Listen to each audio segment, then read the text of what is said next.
ಅದು ಆ ಪ್ರಶ್ನೆ ಯಾಕೆ ಬರ್ತೀಗ? ನಿರಾಣಿ ಅವರು ಚಂದು ಪಾಟೀಲ್ ಅವರು ಮುಂದಿನ ಅಭ್ಯರ್ಥಿ ಅವರು 100% ಗೆಲ್ತಾರ ಅಂತ ನನ್ನಿಂದ ಆಲ್ರೆಡಿ ಮಾತಾಡಿದ್ರು. ಏನ್ ಹೇಳಕ್ ಬಯಸ್ತೀನಿ? ಏನು ಕೆಲವರು ಟಿಕೆಟ್ ಅನೌನ್ಸ್ ಮಾಡೋದು ಸರ್ಕಾರ ಆಯ್ತಾ? ನೋಡಿ, ಭಾರತೀಯ ಜನತಾ ಪಾರ್ಟಿ ಭಾಳ ಶಿಸ್ತಿನ ಪಕ್ಷ. ಯಾವುದೇ ಅಭ್ಯರ್ಥಿಗಳು ನಾವು ಘೋಷಣೆ ಮಾಡಬೇಕಾದ್ರೆ ಅದರದೇ ಆದಂಥ ಒಂದು ಬದ್ಧತೆ ಇದೆ, ನಿಯಮಗಳಿವೆ. ಕೋರ್ ಕಮಿಟಿಯಲ್ಲಿ ಸೇರಬೇಕು.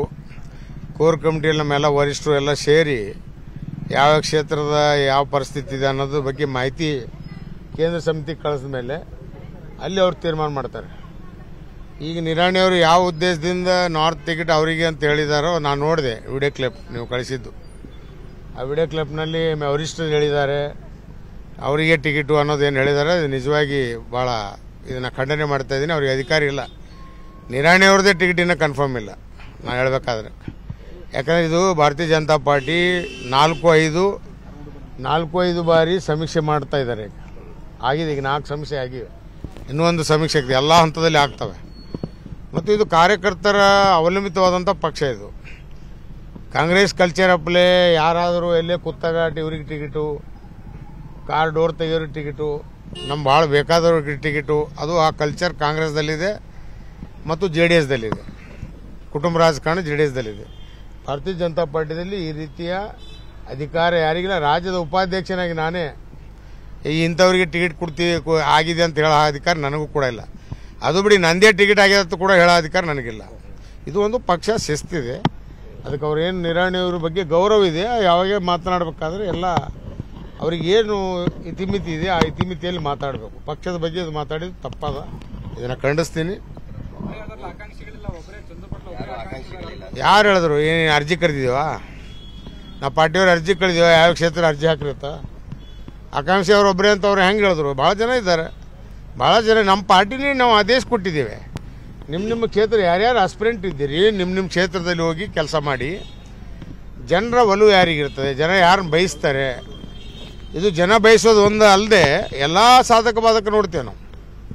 ಅವರ ವ್ಯಕ್ತಿತ್ವ, ಅವರ ಚರಿತ್ರ, ಜನರ ಜೊತೆ ನಡ್ಕೊಳ್ಳೋಂಥ ರೀತಿ, ಅಭಿವೃದ್ಧಿ ಬಗ್ಗೆ ಅವರಿರ್ತಕ್ಕಂಥ ಕಾಳಜಿ ಮತ್ತು ಪಕ್ಷದ ಬಗ್ಗೆ ಎಷ್ಟು ಕಾಳಜಿ, ಇವೆಲ್ಲವನ್ನೂ ನೋಡಿ ತೀರ್ಮಾನ ಮಾಡ್ತಕ್ಕಂಥ ಒಂದು ಭಾರತೀಯ ಜನತಾ ಪಾರ್ಟಿ ಆಗಿದ್ದರಿಂದ ಈ ರೀತಿ ಅವರು ಹೇಳಿಕೆ ಕೊಡೋದು ಸರಿಯಲ್ಲ.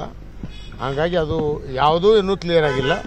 ಕೋರ್ ಕಮಿಟಿಯಲ್ಲಿ ನಮ್ಮ ಯಡಿಯೂರಪ್ಪಜಿ ಅವರೇ ಇರ್ತಾರೆ, ಅವ್ರಿಗೂ ಕೂಡ ಅಧಿಕಾರ ಇಲ್ಲ ಹೇಳಕ್ಕೆ. ನಮ್ಮ ಕಾರಜೋಳ ಅವರು ಇದ್ದಾರೆ, ನಳಿನ್ ಕುಮಾರ್ ಕಟೀಲ್ ಜಿ ಅವರು ಇದ್ದಾರೆ, ಅರುಣ್ ಸಿಂಗ್ ಜಿ ಅವರು ಇದ್ದಾರೆ. ಅವರು ಇಂಥವ್ರು ಟಿಕೆಟ್ ಕೊಟ್ಟಿವಿ ಅಂತ ಹೇಳೋ ಅಧಿಕಾರ ಇಲ್ಲ. ಇನ್ನೂ ಅದು ಆಗಿಲ್ಲ. ನಾವು ಕಮಿಟಿನೇ ಸೇರಿಲ್ಲ. ಕಮಿಟಿನೇ ಸೇರಿದಂಥ ಸಂದರ್ಭದಲ್ಲಿ ಈ ರೀತಿ ಹೇಳ್ಕೋದಲ್ಲ. ಇದು ಈಗಾಗಲೇ ನಮ್ಮ ಪಕ್ಷ ಆದೇಶ ಕೊಟ್ಟಿದೆ, ಯಾರ್ಯಾರು ಕಾರ್ಯಕರ್ತರು ಹೋಗಿ ಕೆಲಸ ಮಾಡಿ.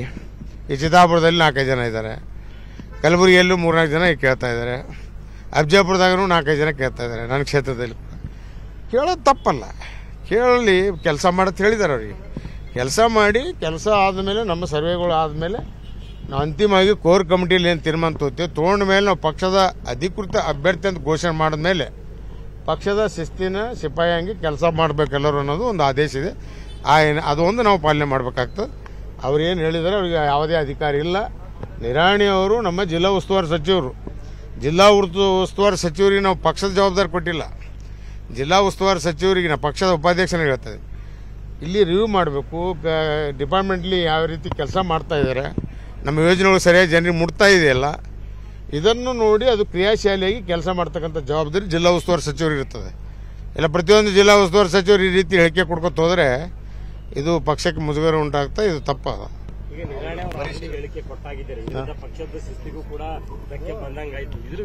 ಇದ್ರ ವಿರುದ್ಧ ಖಂಡಿತವಾಗಿ ನಾನು ಖಂಡಿತ ಪಕ್ಷದ ಉಪಾಧ್ಯಕ್ಷನಾಗಿ ಪಕ್ಷದ ವೇದಿಕೆಯಲ್ಲಿ ಮಾತಾಡ್ತೇನೆ.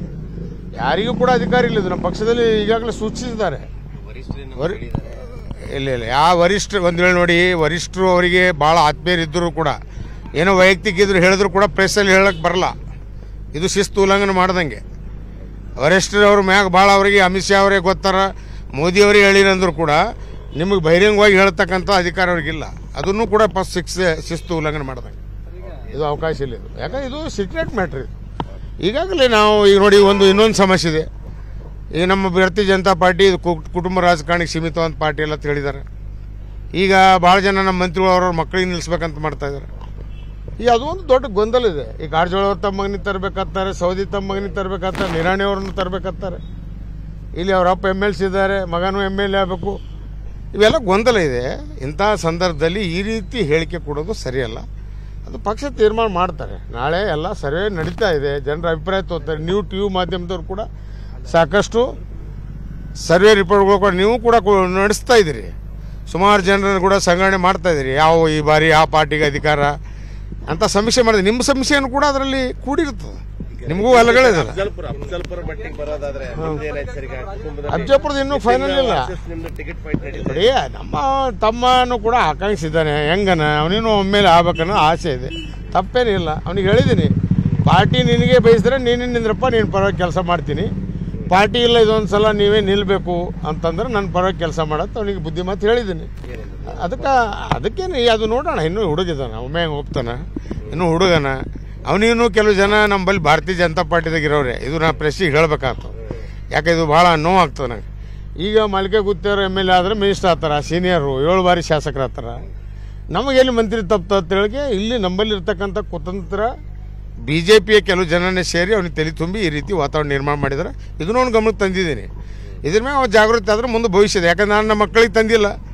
ನಿಮ್ಗೆ ಗೊತ್ತಿದೆ, ಪ್ರತಾಪ ಸರ್ಕಲ್ ಇಡೀ ಸರ್ಕಲ್ ಜನ ನಮ್ಮ ಮಗನಿಗೆ ರಿತೇಶ್ಗೆ ನೀವು JP ಮೆಂಬರ್ ಮಾಡಿದ್ರೆ ವಿಷ ತೋತಿದ್ರು. ಆ ಸಂದರ್ಭದಲ್ಲಿ ಏನು ಹೇಳಿದೆ ನಾನು, ಖಂಡಿತವಾಗಿ ನಾನು ನನ್ನ ಮಗನಿಗೆ ರಾಜಕೀಯ ತರಲ್ಲ ಯಾರಿಗೂ. ನನ್ನ ತಮ್ಮ ಇದ್ದಾನೆ, ನಂದು ಆದಮೇಲೆ ಅವನೇ ಅದು ನನ್ನ ಉತ್ತರಾಧಿಕಾರಿ ಅಂತ ಹೇಳಿದ್ದೀನಿ. ಅವ್ನಿಗೆ JP ಮೆಂಬರ್ ಮಾಡಿದ್ದೀನಿ. ಮುಂದೆ ನಾನು ರಿಟೈರ್ಡ್ ಆದಮೇಲೆ ಅವನಿಗೆ ಆ ಸ್ಥಾನ ನಮ್ಮ ಮಕ್ಕಳಿಗಿಲ್ಲ ಅಂತ ಕ್ಲಿಯರಾಗಿ ಹೇಳಿದ್ದೀನಿ.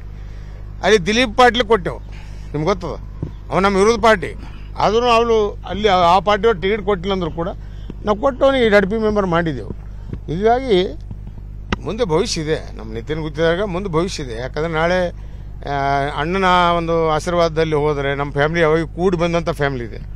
ಯಾವತ್ತೂ ಇದು ಗುತ್ತಿದಾರ ಫ್ಯಾಮಿಲಿ ಬೇರೆ ಬೇರೆ ಜಾರಕಿಹೊಳಿ ಫ್ಯಾಮಿಲಿ ಹಂಗೆ ಒಬ್ಬರು JDSದಾಗ, ಒಬ್ಬರು ಕಾಂಗ್ರೆಸ್ದಾಗ, ಒಬ್ಬರು BJP ಇಲ್ಲ. ನಮ್ಮ ಪಾರ್ಟಿ ಒಡಕ್ಕಾಗಲ್ಲ ಅಂತ ನನ್ನ ಭಾವನೆ. ನಾನು ಒಬ್ಬ ಅಣ್ಣ ಇದ್ದೀನಿ ಅಂದರೆ ಅವ್ರ ತಂದೆ ಸಮಾನದಾಗ ನಾ ಈ ಕುಟುಂಬ ತೊಗೊಂಡು ನಡೆದೀನಿ. ನಾ ವಿಶ್ವಾಸ ಇಟ್ಕೊಂಡಿದ್ದೀನಿ. ನಮ್ಮ ತಮ್ಮದೇರಿಗೂ ಕೂಡ ಗೊತ್ತಿದೆ. ಮತ್ತು ಈಟಾದರೂ ಕೂಡ ಅವರು ಈ ರೀತಿಯ ಒಂದು ಗೊಂದಲ ಏನಾದರೂ ಯಾರೇ ಹೇಳೋದ್ರಲ್ಲಿ ಕೇಳಿ ಮಾಡಿದ್ರೆ ಅದು ಅನುಭವಿಸ್ತಾರೆ ಅವ್ರ ಮುಂದೆ.